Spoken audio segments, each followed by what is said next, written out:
ನಮಸ್ಕಾರ ವಿದ್ಯಾರ್ಥಿಗಳೇ, ದ್ವಿತೀಯ PUCಯ ಒಂದು ಪ್ರಥಮ ತ್ರೈಮಾಸಿಕ ಕಿರು ಪರೀಕ್ಷೆ ಆಗಸ್ಟ್ 2025ರಲ್ಲಿ ನಡೆದಿರುವಂತಹ ಈ ಒಂದು ಪ್ರಶ್ನೆ ಪತ್ರಿಕೆ ಇತಿಹಾಸಕ್ಕೆ ಸಂಬಂಧಿಸಿರುವಂಥದ್ದು. ಇದು ದ್ವಿತೀಯ PUCಗೆ ಒಂದು ಪ್ರಶ್ನೆ ಪತ್ರಿಕೆ ಆಗಿರುತ್ತೆ. ಹಾಗಿದ್ರೆ ನೋಡ್ತಾ ಹೋಗೋಣ, ಹಿಂದಿನ ವರ್ಷದಲ್ಲಿ ಯಾವ ರೀತಿಯಾಗಿ ಕ್ವಶನ್ಸನ್ನು ಕೊಟ್ಟಿದ್ರು ಅನ್ನುವಂಥದ್ದನ್ನು ನೋಡ್ತಾ ಹೋಗೋಣ.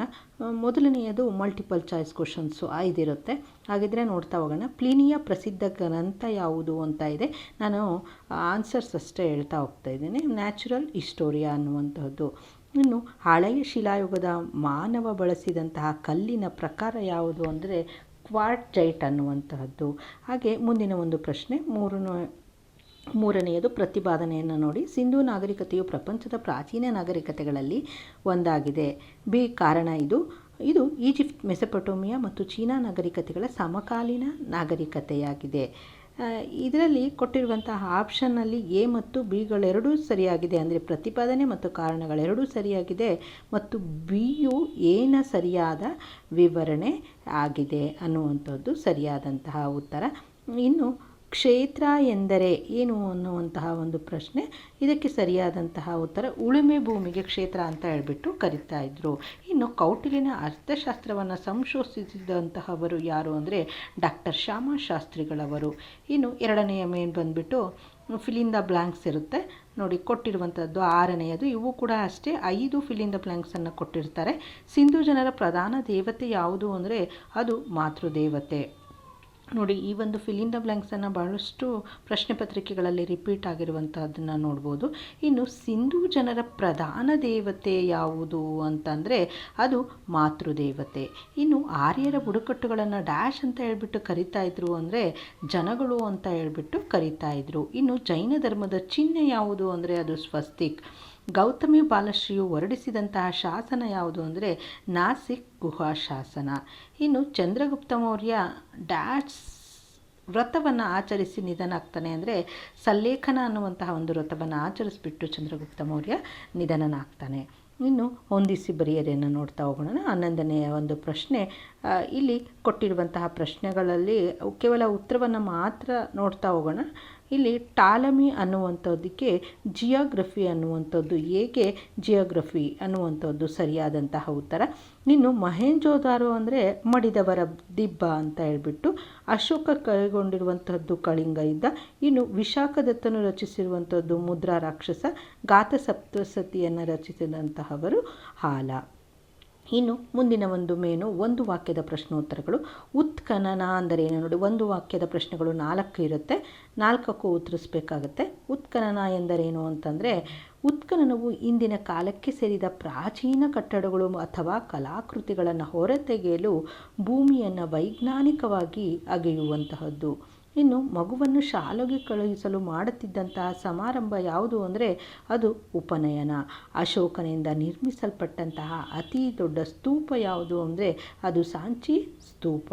ಇನ್ನು ಕುಶಾನರ ಪ್ರಸಿದ್ಧ ದೊರೆ ಯಾರು ಅಂದರೆ ಅದು ಕಾನಿಷ್ಕ. ಇನ್ನು ಮುಂದಿನ 2 ಅಂಕಗಳಿಗೆ ಸಂಬಂಧಿಸಿರುವಂಥದ್ದು ನೋಡಿ. ಇಲ್ಲಿ 3ಕ್ಕೆ ಮಾತ್ರ ಉತ್ತರಿಸಬೇಕು, 4ನ್ನು ಕೊಟ್ಟಿದ್ದಾರೆ. ಭಾರತವನ್ನು ಪಶ್ಚಿಮದೊಂದಿಗೆ ಸಂಪರ್ಕಿಸುವ ಯಾವುದಾದರೂ 2 ಕಣಿವೆಗಳನ್ನು ಹೆಸರಿಸಿ ಅಂತ ಕೇಳಿದರೆ ಅದು ಖೈಬರ್ ಕಣಿವೆ ಮತ್ತು ಬೋಲನ್ ಕಣಿವೆ. ಇನ್ನು ಸಿಂಧೂ ಜನರ ಶವ ಸಂಸ್ಕಾರ ಪದ್ಧತಿಗಳನ್ನು ತಿಳಿಸಿ ಅಂತ ಕೇಳಿದರೆ ಸಿಂಧೂ ಜನರು ಉಳುವುದನ್ನು ಮತ್ತು ದಹನ ಪದ್ಧತಿಯನ್ನು ಅವರು ಮಾಡ್ತಾಯಿದ್ರು. ಇನ್ನು ವೈದಿಕ ಕಾಲದಲ್ಲಿ ರಾಜನಿಗೆ ಯಾವ 2 ರಾಜಕೀಯ ಸಂಸ್ಥೆಗಳು ಸಹಾಯ ಮಾಡ್ತಾಯಿದ್ವು ಅಂದರೆ ಸಭೆ ಮತ್ತು ಸಮಿತಿ. ಇನ್ನು ಮೌರ್ಯರ ಅವಧಿಯಲ್ಲಿ ಅಸ್ತಿತ್ವದಲ್ಲಿದ್ದಂತಹ 2 ಬಗೆಯ ನ್ಯಾಯಾಲಯಗಳು ಯಾವುವು ಅಂದರೆ ಅದು ಧರ್ಮಸ್ಥೇಯ ಮತ್ತು ಕಂಟಕ ಶೋಧನ ಅನ್ನುವಂತಹದ್ದು. ಇನ್ನು ಮುಂದಿನದು ಬಂದುಬಿಟ್ಟು 5 ಅಂಕದ ಪ್ರಶ್ನೋತ್ತರಗಳಿರುತ್ತೆ. ಅಂದರೆ 15ರಿಂದ 20 ವಾಕ್ಯಗಳಲ್ಲಿ ಉತ್ತರಿಸಬೇಕಾಗಿರುತ್ತೆ. ಇಲ್ಲಿ 1ಕ್ಕೆ ಮಾತ್ರ ಉತ್ತರಿಸಬೇಕು. ಭಾರತದ ಇತಿಹಾಸ ರಚನೆಗೆ ಪ್ರಾಕ್ತನಾಧಾರಗಳ ಮಹತ್ವವನ್ನು ಕುರಿತು ಬರೆಯಿರಿ ಅಂತ ಕೇಳಿದ್ದಾರೆ ನೋಡಿ. ಅದರಲ್ಲಿ ಉತ್ಖನನಗಳು, ಸ್ಮಾರಕಗಳು, ನಾಣ್ಯಗಳು, ವರ್ಣಚಿತ್ರಗಳು, ಶಾಸನಗಳು ಈ ಎಲ್ಲ ಅಂಶಗಳನ್ನು ಕುರಿತು ವಿವರಣೆಯನ್ನು ಬರೀಬೇಕಾಗುತ್ತೆ. ಇನ್ನು ಮುಂದಿನದು ಬೌದ್ಧ ಧರ್ಮಕ್ಕೆ ಪ್ರಸಾರಕ್ಕೆ ಅಶೋಕನು ಕೈಗೊಂಡಂತಹ ಕ್ರಮಗಳು ಯಾವುವು ಅನ್ನುವಂಥದ್ದು ನೋಡಿ. ಭಾರತದ ಮಾತ್ರವಲ್ಲದೆ ಭಾರತದ ಹೊರಗೂ ಕೂಡ ಬೌದ್ಧ ಧರ್ಮದ ಪ್ರಸಾರಕ್ಕೆ ಅಶೋಕ ಬಹಳಷ್ಟು ಕಾರಣನಾಗಿದ್ದಾನೆ. ಆತ ಬೌದ್ಧ ಧರ್ಮದ ಪ್ರಸಾರಕ್ಕಾಗಿ ಹಲವಾರು ಕ್ರಮಗಳನ್ನು ತೆಗೆದುಕೊಳ್ತಾನೆ.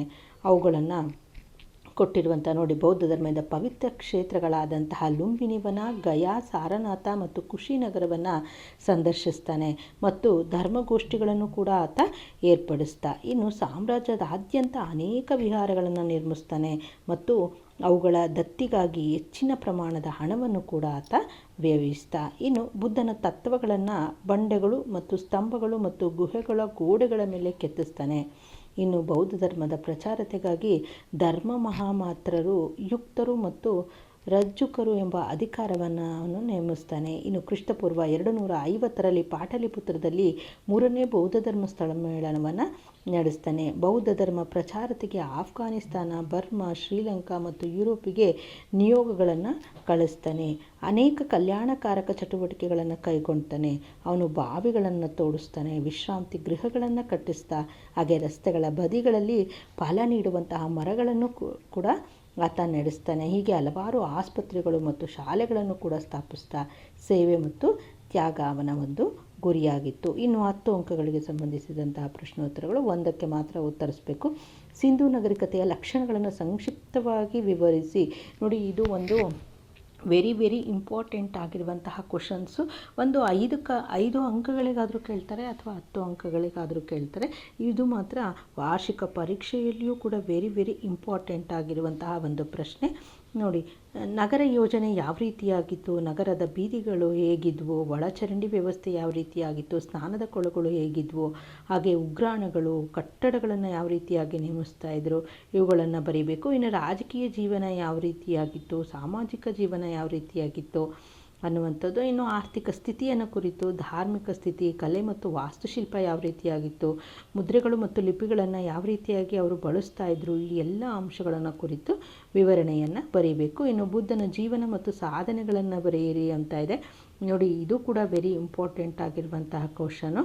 ಗೌತಮ ಬುದ್ಧನ ಬಾಲ್ಯ ಜೀವನವನ್ನು ಕುರಿತು ನೋಡಿ, ಈ ಎಲ್ಲ ಒಂದು ಹಿಸ್ಟ್ರಿಯಲ್ಲಿ ಬರುವಂತಹ ಒಂದು ಬುದ್ಧನ ಜೀವನ, ಅಶೋಕನ ಒಂದು ಸಾಧನೆಗಳು, ಇವೆಲ್ಲವುಗಳನ್ನು ಕೂಡ ನೀವು ಓದುವುದರ ಜೊತೆಯಲ್ಲೇ ಅದನ್ನು ಅರ್ಥೈಸ್ಕೊಂಡ್ರೆ ಸಂಪೂರ್ಣವಾಗಿ ಇರುವಂತಹ 10 ಅಂಕಗಳಿಗೂ ಕೂಡ ಸುಲಭವಾಗಿ ಆನ್ಸರ್ಸ್ನ ಮಾಡ್ಬೋದು. ನೋಡಿ, ಆತ ಬುದ್ಧನ ಬೋಧನೆಗಳನ್ನು ಏನೇನು ಮಾಡ್ದ ಅನ್ನುವಂಥದ್ದು, ಹಾಗೆ ಬುದ್ಧನ ಮೂಲ ತತ್ವಗಳು ಏನಾಗಿತ್ತು, ಹಾಗೆ ಬುದ್ಧನ 4 ಆರ್ಯ ಸತ್ಯಗಳು, ಹಾಗೆ ಆತ ಕೈಗೊಂಡಂತಹ ಅಷ್ಟಾಂಗ ಮಾರ್ಗಗಳು, ಬೌದ್ಧ ಧರ್ಮದ 2 ಪಂಥಗಳು ಯಾವುವು ಅಂದರೆ ಹೀನಯಾನ ಮತ್ತು ಮಹಾಯಾನ ಎನ್ನುವಂತಹ ಪಂಥಗಳಿದ್ವು. ಹಾಗೆ ಸಾಹಿತ್ಯದಲ್ಲಿ ಬುದ್ಧನ ಬೋಧನೆಗಳನ್ನು ತ್ರಿಪಿಟಕಗಳಲ್ಲಿ ಸಂಗ್ರಹಿಸಲಾಗ್ತಾ ಇತ್ತು. ಅದು ವಿನಯ ಪಿಟಕ, ಸುತ್ತ ಪಿಟಕ ಮತ್ತು ಅಭಿಧಮ್ಮ ಪೀಠಿಕ. ಈ ರೀತಿಯಾಗಿ ಬುದ್ಧನ ಒಂದು ಜೀವನ ಮತ್ತು ಸಾಧನೆಯನ್ನು ಕುರಿತು ಬರೀಬೇಕಾಗುತ್ತೆ. ಇಷ್ಟು ನಿಮ್ಮ ಒಂದು 2025ರಲ್ಲಿ ಆಗಸ್ಟ್ನಲ್ಲಿ ನಡೆದಿರುವಂತಹ ಒಂದು ತ್ರೈಮಾಸಿಕ ಪ್ರಶ್ನೆ ಪತ್ರಿಕೆಯಾಗಿತ್ತು. ಈ ಒಂದು ಪ್ರಶ್ನೆ ಪತ್ರಿಕೆಯನ್ನು ಕೊಡುವಂತಹ ಉದ್ದೇಶ ನಿಮ್ಮ ಒಂದು ಟೆಸ್ಟಲ್ಲಿಯೂ ಕೂಡ ಈ ರೀತಿಯಾಗಿ ಕ್ವಶನ್ಸನ್ನು ಕೇಳಬಹುದು ಅನ್ನುವಂತಹ ಉದ್ದೇಶದಿಂದ ಈ ಒಂದು ಪ್ರಶ್ನೆ ಪತ್ರಿಕೆಯನ್ನು ಕೊಟ್ಟಿದ್ದೇನೆ. ಧನ್ಯವಾದಗಳು.